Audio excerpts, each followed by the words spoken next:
ఇప్పుడుండే ఖర్చుల్లో వేలకు వేలు జీతాలు తీసే వాళ్ళే సేవింగ్స్ చేయట్లేదు. ఇంక మనమేం జేస్తాము? ఆడొచ్చే డబ్బు ఈడ జాలట్లేదు. మనమేం జీతాలు తీస్తున్నామా అని బాధపడుతున్నారు గదా! సో, మన కోసమే బెస్ట్ సేవింగ్ ఐడియాతో పాటుగా ఆ సేవింగ్ చేసినంటే అమౌంట్‌ని ఇన్వెస్ట్ చేస్తే ఎన్ని లక్షలు కళ్ళజూడొచ్చు అనేది ఒక చిన్న బడ్జెట్ ప్లాన్ మీతో షేర్ చేశానండి. అన్నట్టు నా పేరు పూర్ణిమ గాని పీజీ టేస్ట్ ఛానల్ నుంచి మాట్లాడుతున్నాను. నేను బాగున్నానండి. మీరందరూ చాలా బాగుండాలని కోరుకుంటూ మనకి మార్చి నెలలోకైతే వచ్చేసాం. 2025లో జనవరి, ఫిబ్రవరి దాటుకొని మార్చ్‌కొచ్చాం. ఇంకైనా అంతో ఇంతో సేవింగ్స్ చేద్దాం. ఆ సేవ్ చేసినటువంటి డబ్బుల్ని ఎక్కడ ఇన్వెస్ట్ చేశాము అంటే మంచిగా మనం రిటర్న్స్ కళ్ళ చూడొచ్చు. సేవింగ్స్ ఎలా చేయాలా? మాకు సంపాదన లేదు గదా! అనేటువంటి లైఫ్ బిగినర్స్ కావచ్చు, ఈవెన్ హౌస్ వైఫ్స్ కావచ్చు, లేదా లో ఇన్‌కమ్ వస్తుంది. మేమెలా సేవింగ్స్ చేస్తాము? మాకు ఎర్నింగ్స్ ఏంటి? అనేటువంటి వాళ్ళకి కూడా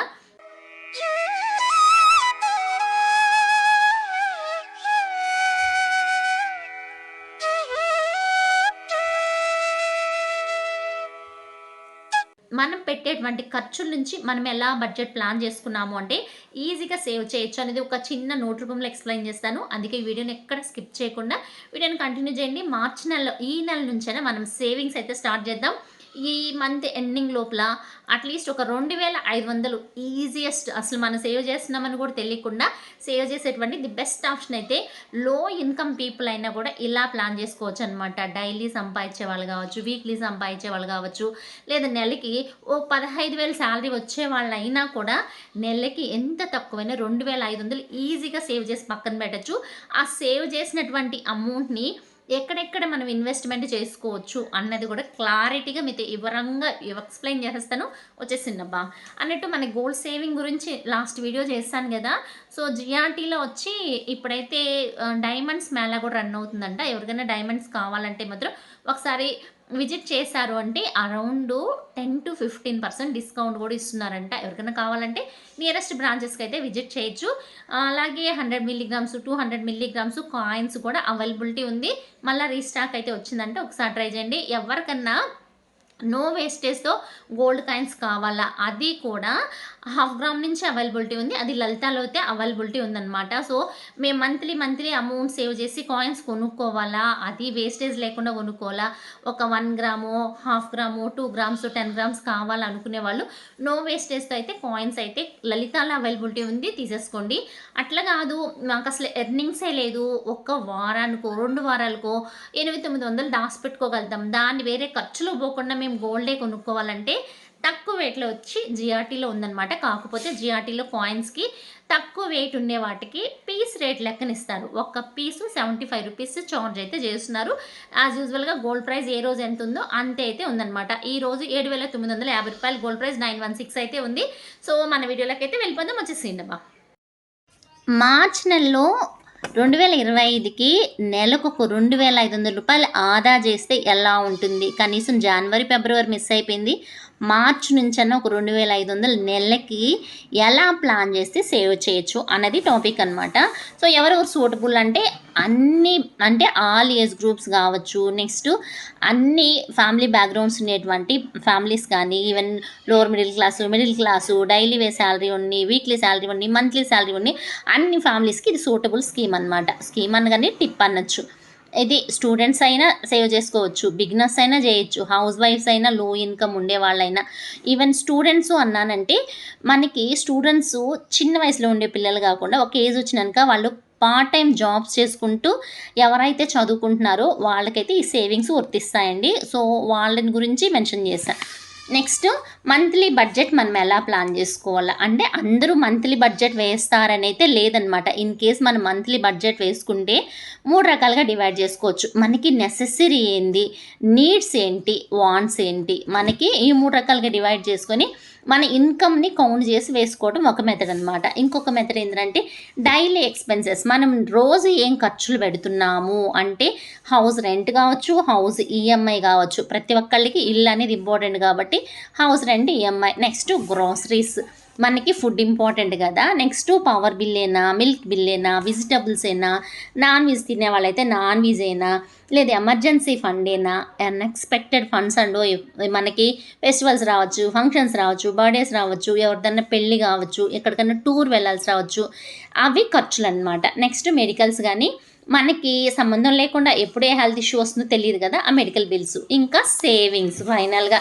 ఇలా కాకుండా ఫస్ట్ మనం వచ్చిన దాంట్లో సేవింగ్స్ పెట్టేసి రిమైనింగ్ దాన్ని ఖర్చులు పెట్టుకోవాలి. లేదా మన ఖర్చుల్లో ఎలా తగ్గించుకుంటే తక్కువ శాలరీ ఉండే వాళ్ళైనా కూడా మనము ఎలా సేవ్ చేసుకోవచ్చు అన్నది ఇవాళ టాపిక్ అనమాట. మన సేవింగ్ మెథడ్ వచ్చి డైలీ వైజ్ సేవింగ్ కావచ్చు, వీక్లీ కావచ్చు, మంత్లీ కావచ్చు. ఇక్కడ ఒక 15,000 శాలరీ ఇప్పుడు జీతం తీసే వాళ్ళనే కాకుండా డైలీ సంపాదించే వాళ్ళు కావచ్చు, ఒక రోజుకి 500 రూపాయలు ఇన్కమ్ ఉంది అనుకోండి. ఇప్పుడు లేబర్ వర్క్ చేయడానికి పోయినా, లేదా బయట పనులకు పోయినా, ఈవెన్ మేస్త్రి పనికి పోయినా కూడా 1000 రూపీస్ వస్తూ ఉంది. కూలీ పనులకు పోయినా 700 వస్తూ ఉందన్నమాట. నేను ఓవరాల్గా ఇన్కమ్ మాత్రమే వేస్తున్నా. ఒక 500 రూపాయలు ఇన్కమ్ ఉండేవాళ్ళు నెలకు 15,000 జీతం వచ్చింది అనుకోండి. వాళ్ళ 15,000 జీతంలోంచి 10% అంటే 1,500 పక్కన పెట్టేయాలంటే వాళ్ళ శాలరీ 13,500 అనుకొని ఖర్చులు పెట్టుకోవాలి. శాలరీలోంచి ఒక 1,500 ఎత్తి పక్కన పెట్టాలి. ఫస్ట్ మన ఇన్కమ్ సోర్స్ ఇది మాకు డైలీ రాదు, అంటే నెలకు ఒకసారి రాదు కదా, డైలీ వేజ్ వీక్లీ వేజ్ వచ్చిందంటే మనము డివైడ్ చేసుకోవాలన్నమాట. అంటే నెలకి 1,500 కాబట్టి వారం వచ్చే వాళ్ళకి ఎంత డబ్బులు తీసి పెట్టచ్చు అంటే ఒక వారము 1,500 రావచ్చు, లేదా ఒక వారము 15,000 శాలరీ కాబట్టి మనకి నెలకు అంటే వారానికి ఒక 3,500 లెక్కన వస్తుందన్నమాట. సో వారము ఆల్మోస్ట్ అలా ఒక 300 లెక్కన తీసి పెట్టినా, లేదా 350, 400 అటు తీసి పెట్టినా, డైలీ మనము సేవింగ్స్లో నుంచి ఇంత అమౌంట్ అని పక్కన పెట్టినా ఒక 1,500 పక్కన పెట్టాలన్నమాట. అది మెయిన్ మన సేవింగ్స్. నెక్స్ట్ గ్రాసరీస్లో నుంచి మనం కొనేటువంటి గ్రాసరీస్ ఏమన్నా కొనివ్వండి, వాటిల్లో నుంచి ఉప్పులు, పప్పులు, మనకి ఇంటికి కావాల్సినటువంటి ఆయిల్స్, ఇట్లాంటివి మనం ఏదన్నా ఎక్కువ ఖర్చు పెడుతుంది, లేదంటే వాటిలో బార్గెనింగ్ చేసుకోవడం కానీ, లేదా సీజనల్గా కొనిపెట్టుకోవడం కానీ, మనం గ్రాసరీస్కి పాయింట్అవుట్ చేసిన అమౌంట్లో నుంచి ఒక 200, ఎక్కువైతే కాదు 200 లెస్ చేసి పక్కన పెట్టుకోవాలి, సేవింగ్స్లోకి వేసుకోవాలి. ఇక్కడికే 1,700 అయిపోయిందనమాట. నెక్స్ట్ మనము వీక్లీ సేవింగ్స్ చేస్తాం. అంటే వీకెండ్ సేవింగ్స్ కానీ, నో ఎక్స్పెండిచర్ డే కానీ, లేదా వీకెండ్స్ మనం బయటికి వెళ్ళడం కానీ, నాన్ వెజ్ తెచ్చుకొని తినడం కానీ, ఇట్లాంటి ఖర్చులు పెడతా ఉంటాం. మనకి వీక్లీ సేవింగ్స్లో 4 వారాలు రావచ్చు, 5 వారాలు రావచ్చు. సో 4 వారాలని లెక్కించుకున్నా కూడా 4 వారాల్లోంచి మనము వారానికి 500 ఖర్చు పెడుతున్నాము అనుకోండి, అందులోంచి ఒక 100 రూపాయలు తగ్గించుకోవాలన్నమాట. 4 వారాలైతే 100 నుంచి 125 రూపాయల దాకా తగ్గించుకోవాలి. లేదు 5 వారాలే వచ్చాయనుకోండి, వారానికి ఒక 100 రూపాయలు మన ఖర్చులోంచి మినహాయించి సేవ్ చేసుకొని ఓవరాల్గా వారానికి అంటే 4 వారాలకి కలిపి 500 రూపాయలు సేవ్ చేయడం అనమాట. అంటే నెలలో ఫస్ట్ 10% తీసి పక్కన పెట్టామా, గ్రోసరీస్లో నుంచి ఒక 200 పక్కన పెట్టగలిగామా, నెక్స్ట్ ఫైనల్గా వీకెండ్లో నుంచి ఒక వారానికి ఒక 100 నుంచి 125 రూపాయల లెక్కన 500 రూపాయలు పక్కన పెట్టాం. ఏడికి మన దగ్గర వచ్చి 2,200 అయిపోయింది. ఇంతవరకు బాగానే ఉంది, ఇంకేం సేవింగ్స్ చేస్తామని మీకు పెద్ద డౌట్ అయితే వచ్చింటుంది కదా. సో వెయిట్ చేయడం ఎలా చెప్పేస్తారండి. మనము డైలీ సేవింగ్స్ కింద అంటే 31 రోజు వస్తుంది కదా, రోజుకొక 100 రూపాయలు మనము బయట తిరగడానికి కావచ్చు, జర్నీకి కావచ్చు, ట్రావెలింగ్ కావచ్చు, ఒక 100 రూపాయలు మనం పెట్టేటువంటి ఖర్చు అనుకోండి. అందులో నుంచి ఒక 10 రూపాయలు, 100 రూపాయలు మన దగ్గర ఉండేటువంటి డబ్బుల్లో నుంచి 90 రూపాయలు మాత్రమే ఖర్చు పెట్టి ఒక 10 రూపాయలు అంటే 90 రూపాయల్లో నుంచి 10 రూపాయలు మిగిలిపెట్టాము అనుకోండి. రోజుకొక 10 రూపాయలు లెక్కన 30 రోజులైతే 31 రోజులైతే 310 రూపాయలు. 300 రూపాయలు సేవ్ చేస్తే ఈజీగా నెలకు ఒక 2,500 రూపాయలు మనం సేవ్ చేసిన వాళ్ళం అవుతాం. అంటే ఎంత తక్కువ ఇన్కమ్ రావచ్చు, ఎంత ఈవెన్ స్టూడెంట్స్ అయినా, లైఫ్ బిగినర్స్ అయినా, తక్కువ శాలరీ వాళ్ళు అయినా కూడా ఇలా ప్లాన్ చేసుకోగలిగితే సులభంగా మనమైతే సేవింగ్స్ చేయొచ్చు అనమాట. 2,500 సేవ్ చేసాం, ఈ నెల మనకు 2,500 మిగిలిందని హ్యాపీ ఫీల్ అయితే దీని పోయి ఖర్చు పెట్టడం అని కాదు. ఈ సేవ్ చేసినటువంటి అమౌంట్ని మనం ఎక్కడ ఇన్వెస్ట్ చేయాలా, సేవింగ్స్ వరకు బాగానే ఉంది, ఈ సేవింగ్స్ని దుబారా ఖర్చు పెడతాం, టూర్కి వెళ్తాం, అట్లా కాకుండా దీన్ని ఇన్వెస్ట్ చేస్తే మనము లక్షల కళ్ళ చూడాలన్నది మన టార్గెట్ కదా. ఎలా ఇన్వెస్ట్ చేయాలా అంటే ఈ 2,500 ఒక్క దాంట్లోనే ఇన్వెస్ట్ చేస్తామంటే అది చాలా రాంగ్ అంటాను. మనము ఎన్ని రకాలు కుదిరితే అన్ని రకాలుగా ఇన్వెస్ట్ చేయాలా. రియల్ ఎస్టేట్ పెరుగుతూ ఉంది, గోల్డ్ పెరుగుతూ ఉంది అని ఒక్క దాంట్లో పెట్టాం అనుకోండి, ఒక్కసారిగా కుదేలైతే మనకి అసలుకే మోసం వస్తుందన్నమాట. సో అందుకోసమని మన ఇంట్లోటువంటి ఫ్యామిలీ మెంబర్స్ని, ఆడపిల్లలు ఉన్నారా, మగ పిల్లలు ఉన్నారా, లేదా మనం ఒక ఏజ్కి వచ్చున్నాం అంటే నేను స్టార్టింగ్ స్టూడెంట్స్ అన్నాను కదా, స్టూడెంట్స్ అయినా బిగినర్స్ అయినా ఇంక పిల్లల కోసం ప్లాన్ చేస్తున్నారు, వీళ్ళని బట్టించి ఈ యొక్క స్కీమ్స్ మనం మెన్షన్ చేస్తున్నాం. ఇది secure scheme. Interest rate maximum 8 ఉంటుంది, 8.1, 7.8, 7.2 ఈ పర్సంటేజ్ లెక్కన ఉంటుంది. సెక్యూరు లాంగ్ టర్మ్ డ్యూరేషన్లో మనం సేవ్ చేస్తాం అనమాట. ఫర్ ఎగ్జాంపుల్ ఎస్ఎస్వై కనుక ఉంది, మీ ఇంట్లో ఆడపిల్ల ఉంది అంటే సుకన్య సమృద్ధి యోజన అకౌంట్ 15 సంవత్సరాలు మనం సేవ్ చేస్తే లాక్ ఇన్ పీరియడ్ ఉంటుందన్నమాట. అంటే మనం 18 ఇయర్స్ వరకు సేవ్ చేసాము అనుకోండి, 6 ఏళ్ళు అంటే 21వ సంవత్సరం వాళ్ళు మనకి ఇస్తారనమాట. సో ఈ లాక్ ఇన్ పీరియడ్లో మనము నెలకు ఒక 500 కట్టాము అనుకోండి, మనము ఓవరాల్గా 15 సంవత్సరాలకి 90,000 ఆడ కడతాం అనమాట. 90,000కి వాళ్ళు మనకి ఇచ్చేటువంటి ఇంట్రెస్ట్ 1,87,103 రూపాయలు. అంటే 9/2/18. అంటే మనం ఎంత అమౌంట్ కడతామో దానికి 2 రెట్లు మనకి ఇంట్రెస్ట్ యాడ్ అవుతుంది. ఇదే వడ్డీకి చక్రవడ్డీ, బారు వడ్డీ అంటే అనమాట. ఓవరాల్గా మనం కట్టిన అసలు వడ్డీ కలిపితే దగ్గర దగ్గర 2,77,000. అంటే ఆల్మోస్ట్ 3 లక్షల దాకా మనకైతే 15 ఇయర్స్ డ్యూరేషన్లో సేవ్ అయి వస్తుంది ఆడపిల్లలకు కనుక అయితే. అదే మగపిల్లలు ఉన్నారు, లేదా నా కోసమే కావాలి 15 సంవత్సరాలు నేను సేవ్ చేస్తాను అనుకున్నారనుకోండి, ఒక 1,000 రూపాయలు పీపీఎఫ్లో కట్టారు అనుకోండి, 15 సంవత్సరాలు కడతాం. 16వ సంవత్సరమే మనం కట్టేటువంటి అమౌంట్ 1,80,000 అయితే వచ్చేటువంటి ఇంట్రెస్ట్ 1,45,457 రూపాయలు.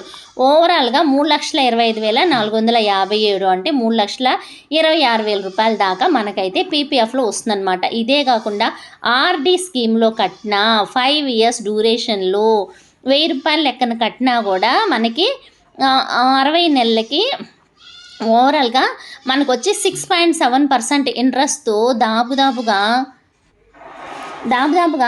60 నెలలకి 60,000 అసలు అవుతుంది. 6.7% ఇంట్రెస్ట్ లెక్కనే 12,000 ఇంట్రెస్ట్, టోటల్గా 72,000 5 ఏళ్ళకి వస్తుందన్నమాట. 5 సంవత్సరాల్లో 72,000 అయితే మనకి సేవింగ్స్లో వస్తుంది. అంటే ఈజీగా ఆడతా పడతా చేసినటువంటి సేవింగ్ ఇన్వెస్ట్మెంట్. ఇందులో పెద్ద రిటర్న్స్ ఏం పెద్దగా లేదు కదా, ఇంకొంచెం ఇన్కమ్ ఉండేది, బాగా గ్రోత్ అప్ అయ్యేది.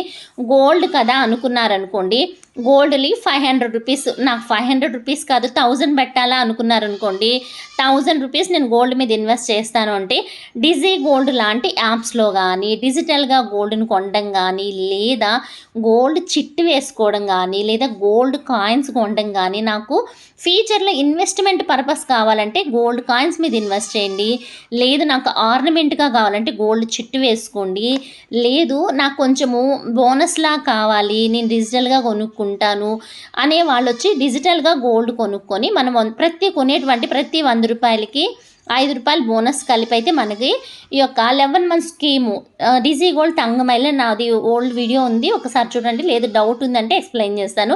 సో ఇట్లాంటి గోల్డ్ మనం పర్చేస్ చేసి పెట్టుకున్నాము అనుకోండి, మన గోల్డ్ ప్రైస్ పెరగడంతో పాటుగా మనకి ఆర్థిక భరోసా ఏర్పడుతుంది. ఒక పెద్ద ఆస్తి కొనాలన్నా, ప్రాపర్టీ కొనాలన్నా, లక్షల్లో మనం డబ్బు కళ్ళ చూడాలన్నా మన ఇన్వెస్ట్మెంట్ 500,000 నుంచే స్టార్ట్ అవుతుందన్నమాట. వీటన్నిటితో పాటుగా ఒక ఎమర్జెన్సీ ఫండ్ అనేది మనం సేవ్ చేసుకోవాలి.